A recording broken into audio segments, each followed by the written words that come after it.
حضرت حذیفہ ابن یمان رضی اللہ تعالی عنہ یہ رسول اللہ صلی اللہ علیہ وسلم کے صحابی ہیں، اور کبھی کبھی ان کو آقا کریم صلی اللہ علیہ وسلم کی خدمت میں حاضر ہونے کا موقع میسر ہوتا تھا۔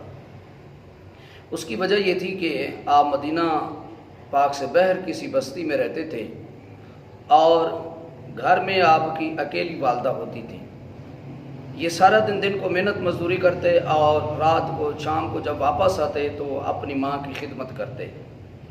حضرت حذیفہ رضی اللہ تعالیٰ عنہ فرماتے ہیں، ایک دن میں جب شام کو گھر واپس آیا تو اپنی ماں سے عرض کیا کہ اے اماں جان، آج آپ مجھے اجازت دیں تاکہ آج میں مغرب کی نماز اپنے آقا کے پیچھے ادا کروں۔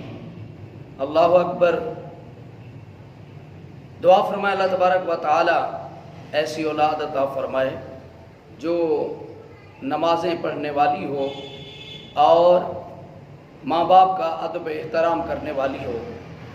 تو حضرت حذیفہ فرماتے ہیں، میں نے اپنی ماں کو کہا کہ اماں جان مجھے آج اجازت عطا فرمائے تاکہ آج میں نماز اپنے آقا کے پیچھے پڑھوں۔ اور ساتھ ہی حضرت حذیفہ فرماتے ہیں، میں نے اپنی ماں کو کہا کہ اے اماں جان، اگر آپ اجازت دے دیں تو میں اپنے آقا سے اور آپ کے آقا جناب محمد رسول اللہ صلی اللہ علیہ وسلم سے یہ عرض کروں گا کہ آقا آپ میرے لیے اور میری ماں کے لیے مغفرت کی دعا فرمائیں۔ تو ماں نے سوچا ہوگا، حضرت حذیفہ کی ماں نے یہ سوچا ہوگا کہ یہ سودا کوئی سستا تو نہیں ہے اور سودا برا بھی نہیں ہے، بلکہ کتنا عظیم سودا ہے کہ جب میرا بیٹا آقا سے کہے گا تو جب آقا دعا کے لیے ہاتھ اٹھا دیں گے تو اللہ تبارک و تعالیٰ بخش فرما دے۔ تو حضرت حذیفہ فرماتے ہیں، میری ماں نے مجھے اجازت عطا فرما دی۔ حضرت حذیفہ جب مدینہ الرسول میں پہنچے، مغرب کی نماز کا وقت تھا۔ حضرت حذیفہ فرماتے ہیں، میں نے نماز اپنے آقا کے پیچھے ادا کی۔ مغرب کی نماز ہوگی، آپ فرماتے ہیں میں اس انتظار میں تھا کہ آقا کریم اکیلے ہوں گے تو آقا کی بارگاہ میں عرض کروں گا، لیکن آپ فرماتے ہیں نماز کے بعد صحابہ کرام رضی اللہ عنہم اجمعین آقا کریم کی بارگاہ میں خدمت میں بیٹھے رہے، گفتگو ہوتی رہی، یہاں تک کہ عشاء کا وقت ہو گیا۔ آپ فرماتے ہیں میں نے عشاء کی نماز پڑھی، عشاء کی نماز ہو گئی، صحابہ کرام اپنے گھروں میں چلے گئے، تو آقا کریم بھی مسجد نبی سے نکل کر اپنے حجرہ مبارک کی طرف جانے لگے۔ تو آپ فرماتے ہیں میں حضور کے پیچھے چل پڑا۔ تو جب آقا کریم نے میرے قدموں کی آواز سنی تو آپ نے فرمایا کہ ھذا حذیفہ، کہ کیا تو حذیفہ ہے؟ تو آپ فرماتے میں نے عرض کی نام انا یا رسول اللہ، یا رسول اللہ صلی اللہ علیہ وسلم، آقا جی میں حذیفہ ہوں۔ تو آپ فرماتے ہیں کہ ساتھ ہی آقا نے فرمایا کہ ما جیتو کا حذیفہ، اور دوسری بات کے الفاظ ہیں حذیفہ ما حاجتو کا، یعنی حذیفہ تیری حاجت کیا ہے، تیری ضرورت کیا ہے؟ تو مدینہ پاک سے باہر رہنے والا ہے اور اتنی دیر ہو گئی ہے، ابھی تو ادھر پھر رہا ہے، تیری حاجت کیا ہے، تیری ضرورت کیا ہے؟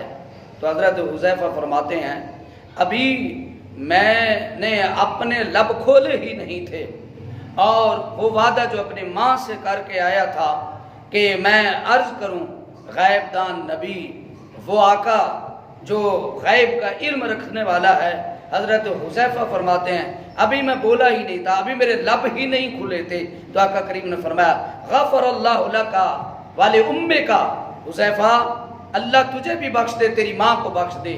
اللہ اکبر! حضور والا آپ اندازہ کریں، جب حضرت حذیفہ رضی اللہ تعالیٰ عنہ اپنی ماں سے یہ بات کر رہے تھے تو حذیفہ تو اپنے گھر میں بیٹھے تھے اور میرے آقا مسجد نبی میں یا مدینہ پاک میں بیٹھے ہوئے تھے۔ آج لوگ جو یہ کہتے ہیں کہ معاذ اللہ نبی کو تو دیوار کے پیچھے کا پتہ نہیں ہے، ان کو میں یہ لمحہ فکریہ دینا چاہتا ہوں اور ان کو یہ کہنا چاہتا ہوں کہ اپنے عقائد کی درستی فرما لیں کہ یہ صحابی بتا رہے ہیں کہ حضور کو بولا بھی نہیں ہے، لیکن میرے آقا صلی اللہ علیہ وسلم کی عظمت پہ قربان جاؤں، میرے آقا نے خود فرما دیا غفر اللہ لکا ولی امک، حذیفہ اللہ تجھے بھی بخش دے، تیری ماں کو بھی بخش دے۔ تو حضرت حذیفہ عرض کرتے ہیں آقا جو میں نے مانگنا تھا وہ تو آپ نے بن مانگے عطا کر دیا۔ اور کسی نے کیا خوب کہا تھا کہ کیوں آ کے رو رہا ہے محمد کے شہر میں، बिन मांगे मिल रहा है मोहम्मद के शहर में। मेरे आका की बारगाह तो वो बारगाह है कि यहाँ पे तो मांगना ही नहीं पड़ता, मेरे आका बिन मांगे अता फरमा देते हैं। हुजूर से ना मांगो, हुजूर दिलों के राजों को जानते हैं कि डिठे वर्ग कुरान दे फोल सारे, तेरी शान जिया न कोई होर डिठा, तेरी शान दा करे मुकाबला जेरा, आशकां ओनू असली चोर डिठा, कोई नूर आखे कोई बशर आखे, दिंदे राती पैंदा है शोर डिठा, अल्लाह वाले गल मुका दी तुसा होर डिठा असा होर डिठा। तो मेरे आका सल्लल्लाहु अलैहि वसल्लम ने फरमा दिया कि हुज़ैफा अल्लाह तुझे भी बख्श दे, तेरी माँ को भी बख्श दे। तो हजरत हुज़ैफा ने कहा आका जो मांगता था वो तो आपने अता फरमा दिया। तो हजरत हुज़ैफा फरमाते हैं कि मुझे महसूस हुआ कि आका करीम किसी के साथ बातें कर रहे हैं। तो चंद लम्हों के बाद आका करीम ने फरमाया हुज़ैफा इन्ना हाजा मलकुन करीम, आका ने फरमाया हुज़ैफा ये फरिश्ता है, ये इज्जत वाला फरिश्ता है, मलकुन करीम है, लम यनज़िल अदकत क़ब्ल हाज़िल लैला। आका अलैहिस्सलातु वस्सलाम ने फरमाया कि हुज़ैफा ये फरिश्ता आज पहली मर्तबा ज़मीन पे नाजिल हुआ है, आज ये पहली मर्तबा फरिश्ता ज़मीन पे आ रहा है। अल्लाह अकबर। मैं अपने करीम आका की अज़मत पे कुर्बान जाऊं, अपने आका के इल्म पे कुर्बान जाऊं। मेरे आका ये भी जानते हैं, हमारे नबी ये भी जानते हैं, क्योंकि हम उस नबी का कलमा पढ़ने वाले हैं जिसको अल्लाह ने ये अज़मतें अता फरमाई हैं। हुजूर गैब का इल्म रखते हैं, हुजूर जानते हैं जो कुछ होने वाला है, जो कुछ हो रहा है, मेरे आका सबको जानते हैं। तो आका करीम सल्लल्लाहु अलैहि वसल्लम ने फरमाया लम यनज़िल अदकत क़ब्ल हाज़िल लैला, कि ये फरिश्ता आज पहली मर्तबा ये ज़मीन पर नाजिल हुआ है। फरिश्तों की तादाद कितनी है, कौन आ रहा है कौन जा रहा है, मेरे आका को इस बात की भी खबर है, क्योंकि हदीस पाक के अल्फाज ये बता रहे हैं। मेरे आका ने फरमाया लम यनज़िल अदकत क़ब्ल हाज़िल लैला, के ये ज़मीन पर पहली मर्तबा नाजिल हुआ है। तो हज़रत हुज़ैफा ने कहा या रसूल अल्लाह ये आज पहली मर्तबा नाजिल हुआ तो क्यों नाजिल हुआ? तो मेरे आका ने फरमाया इस्तअज़न रब्बहू, आज इसने अपने रब से इजाज़त ली है, अपने रब से इजाज़त ली है। या रसूल किस बात की? इस्तअज़न रब्बहू अन युसल्लिमनी अलैया व युबश्शिरनी, इसने इजाज़त मांगी है कि मौला आज तू मुझे इजाज़त अता फरमा के आज मैं तेरे नबी को सलाम करके आऊँ। अल्लाह अकबर।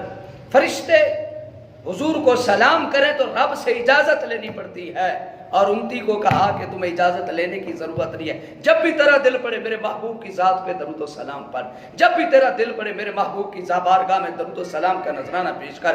आका अलैहिस्सलातु वस्सलाम ने फरमाया जो मेरा उम्मती मुझ पर मोहब्बत से दरूद व सलाम पढ़ता है मैं उसके दरूद व सलाम को अपने कानों से समाअत करता हूँ। हुजूर उसने कानों से समाअत करते हैं जो मोहब्बत से दरूद पाक पढ़ता है। और फिर साहबा ने पूछा या रसूल अल्लाह सल्लल्लाहु अलैहि वसल्लम आका जब आप इस दुनिया से चले जाएंगे तो फिर क्या फिर भी सुनेंगे?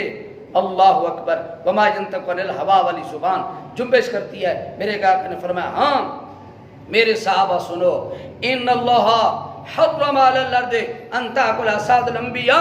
मेरे आका ने फरमाया अल्लाह ने ज़मीन पर हराम कर दिया कि नबियों को जिस्म को खाए। मेरे आका ने फरमाया जिस तरह मैं अपनी ज़हरी ज़िंदगी में अपने उम्मती के सलाम को सुनता हूँ, इसी तरह इस दुनिया से जाने के बाद भी मेरा उम्मती जब भी मुझ पर सलाम पढ़ेगा मैं उसके दरूद पढ़ेगा, मैं उसके दरूद को भी सुनूंगा, मैं उसके सलाम को भी सुनूंगा। मेरे आका अपने उम्मती के दरूद और सलाम को सुनते हैं, आका पहचानते हैं। तो हज़रत हुज़ैफा कहते हैं फरिश्ते आका करीम ने कहा कि ऐ हुज़ैफा ये पहला तो इसका ये काम था कि ये मुझे सलाम करने के लिए आया था, और दूसरा या रसूल बशरानी, और दूसरा मुझे खुशखबरी देने के लिए आया था। आका किस चीज़ की? तो आका करीम ने फरमाया ऐ हुज़ैफा ये फरिश्ता मुझे ये खुशखबरी देने के लिए है, और ये फरिश्ता कह रहा है कि रब कह रहा है, रब ने ये पैगाम भेजा है, रब ने ये मैसेज भेजा है। आका करीम को कौन सा मैसेज भेजा है? मेरे आका सल्लल्लाहु अलैहि वसल्लम ने फरमाया ये फरिश्ता कह रहा है इन्नल हसना वल हुसैना सैयदा शबाब अहलिल जन्ना, कि मेरे हसन हुसैन जो हैं जे जन्नत के जवानों के सरदार हैं। व फातिमा तो सैयदतु निसाए अहलिल जन्ना, और फातिमा जन्नत की औरतों की सरदार है। हसन हुसैन जन्नत के जवानों के सरदार हैं और फातिमा जन्नत की औरतों की सरदार है। ये हुजूर की आल का मकाम है, ये हुजूर की अहले बैत का मकाम है। اللہ تبارک و تعالی ہمیں حضور کے آل کے مقام اور مرتبے کو پہچاننے کی توفیق عطا فرمائے، آمین۔